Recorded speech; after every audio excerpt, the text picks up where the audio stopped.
Bru, vou fazer 2 fornadas. Tenho que esfriar o forno e aquecer de novo? Se você entender que no seu forno a sua massa sai melhor, né, no bolo, no forno mais frio, sim. E aí você que tem que se entender com o seu equipamento. Como eu falei, aqui no meu forno, a minha massa sai igual, né? O forno aquecido ou não. A minha massa sai igual. Mas eu tenho um aluno que fala que a massa dele sai melhor no forno frio. Eu tenho aluno que fala que a massa dele sai melhor com só 10 minutos de pré-forno. Então, assim, você tem que se entender com o seu equipamento. Bruna, eu entendi que a melhor maneira é eu assar o meu bolo amanteigado no meu forno frio. E aí você vai ter que tirar a fornada e esfriar o forno. E isso, gente, causa até um pouco de transtorno, né? Porque se eu sempre tiver que assar bolo frio, no forno frio, acaba dificultando um pouco a nossa vida, né? Então, aprendam a trabalhar com forno quente, né? Não dependam disso, porque olha, eu pelo menos quando eu atendi encomenda de bolo, eu tinha um dia da semana em que eu só assava massa de bolo. Colocava uma, saía e entrava outra, saía e entrava outra, e eu ficava assim, meu forno não desligava, era o dia inteiro com o forno aceso. Então, imagina o trabalho, quanto tempo leva para a gente esfriar um forno, né? No mínimo uns 25 minutos, 25, 30 minutos com o forno aberto para ele ficar mais frio de novo. Então, assim, aprendam a trabalhar com forno quente, né? Façam os testes aí de vocês. Ah, Bruna, deu certo com a forma em cima, ficou maravilhoso. Então, façam todos os testes, né? Peguem um forno frio, peguem um forno com 10 minutos de pré-aquecimento, peguem um forno já quente, sei lá, que acabei de assar um bolo, vou lá, ponho outro.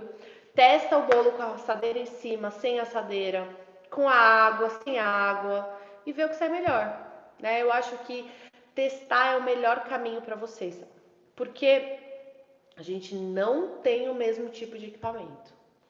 Não é toda cozinha que vai ter o equipamento igual. Cada pessoa, né, cada indivíduo tem um equipamento diferente. E você tem que saber trabalhar no seu equipamento. O que eu falo aqui de pré-aquecer o forno não pode ser uma regra para você. Se para você o forno tem que estar frio, tá? Falando de pré-aquecimento, quando você fala de pré-aquecimento, é para chegar na temperatura que você vai utilizar. Sim. Essa é a temperatura. Apitou o forno, ou sei lá, você tem um. Eu acho que a galera que tem forno a gás seria legal vocês investirem num termômetro de forno. É baratinho, tá? Põe lá no Mercado Livre, no Google, termômetro de forno, que vocês vão achar. Então, chegou lá na temperatura que eu quero, eu já coloco meu bolo lá dentro. É um pré-aquecimento. Eu não preciso deixar o forno trincando de quente. Amor, como nós sempre temos pessoas novas por aqui e tal, Tá, tem uma pergunta que estão fazendo que é relacionada a forno também, que é o tá, seguinte: vou assar minha massa, tá, só que eu tive que colocar em 2 formas e tal, e meu forno não cabe, só cabe tá. uma. A outra forma, o que eu faço? Eu posso assar. O que eu tenho que fazer? Qual que é a melhor forma? Ai, deixa eu pegar aqui. Hoje à tarde eu assei um bolo e me sobrou um restinho de massa. E esse restinho de massa eu não ia perder, né, naquele momento, porque eu quero assar depois. Esse restinho de massa veio para a geladeira, tá? E aí o que a gente faz com a massa na geladeira? O fermento químico, vou falar primeiro do fermento químico bem rapidamente. O fermento químico, logo que a gente coloca ele em ação, né, com os líquidos da massa do bolo, ele já começa a reagir um pouco, ele já começa a liberar os gases dele. Ele vai ter uma liberação de gás maior, mais efetiva, quando entrar no calor do forno. E o que eu posso fazer? Eu posso pegar esse fermento e fazer ele dormir um pouquinho, né? Então, se eu coloco essa massinha de bolo crua, já com fermento ou bicarbonato de sódio, na geladeira, eu faço o meu fermento ali, ó, tirar uma sonequinha, porque a temperatura da geladeira tá ali entre 5 e 10 graus, né? Então, eu coloquei o meu fermento para tirar uma soneca. E aí eu posso reutilizar isso e depois assar meu bolo vai ficar perfeito igual. A única coisa que eu não posso fazer é Tirei o meu bolo, minha massa crua gelada da geladeira. Já levo para o forno quente. Eu vou ter um baita de um choque térmico, né? Massa muito gelada versus forno muito quente. Pá, choque térmico. O que vai acontecer é que você vai ter um mega vulcão nesse bolo. Ele vai crescer loucamente.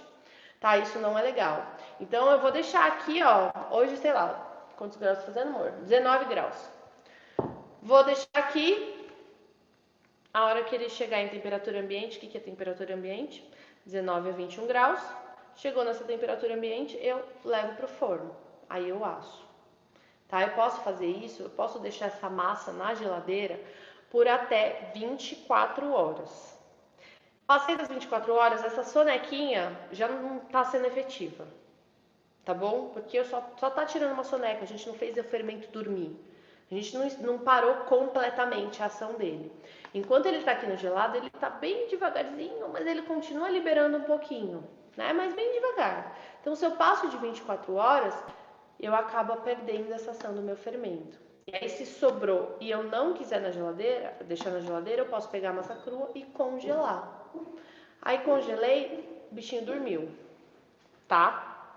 Mas lembra sempre de nunca colocar a massa gelada direto no forno quente, por conta desse choque térmico que pode vulcão enorme em cima do seu bolo. Essa massa que você está mostrando aí, dando exemplo, ela é feita em que método? Método cremoso. Isso daqui é a massa manteigada do curso. Qualquer tipo de método desse eu posso fazer isso? Deixar descansando ali? Não, né? Então, o método espumoso é mais um método que não funciona. Por quê? É a mesma coisa que eu falei para vocês do forno frio, ou de deixar a massa de método espumoso esperando aqui em cima. Vai perdendo a ação da espumação dos meus ovos, tá?